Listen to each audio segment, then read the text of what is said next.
તાપી જિલ્લાના વાલોડ તાલુકાના કલઈ કુઈ દાદરી ફળિયામાં દીપડી પાંજરે પુરાઈ। વાલોડ તાલુકાના કલમ કુઈ દાદરી ફળિયામાં 10 દિવસ પહેલા દીપડાએ કૂતરા મરઘાનો શિકાર કરવામાં આવ્યો।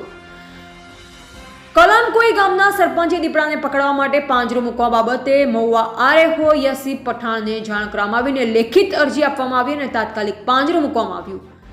તારીખ 8 ડિસેમ્બર સોમવાર સવારે 6 કલાકે સદેવભાઈ ચૌધરીના ઘર નજીક એક દીપડી પાંજરે પુરાઈ તેની માહિતી વાલોડ વન વિભાગના કર્મચારી સંદીપ ચૌધરીને જાણ કરવામાં આવી અને તાત્કાલિક કલામ કોઈ વાલોડ વન વિભાગ અને આરસીએસએસજી મેમ્બર ઇમરાન વૈદ પોતે જગ્યાએ પહોંચી પાંજરાનો કબજો લઈ વાલોડ વન વિભાગની નર્સરી પર પાંજરે પુરાઈ દીપડીને મૂકવામાં આવી। આ દીપડી અંદાજિત 5 થી 6 વર્ષની અને વેટરનરી ડોક્ટર પાસે ચેકઅપ કરવાની તજવીજ કરવામાં આવી।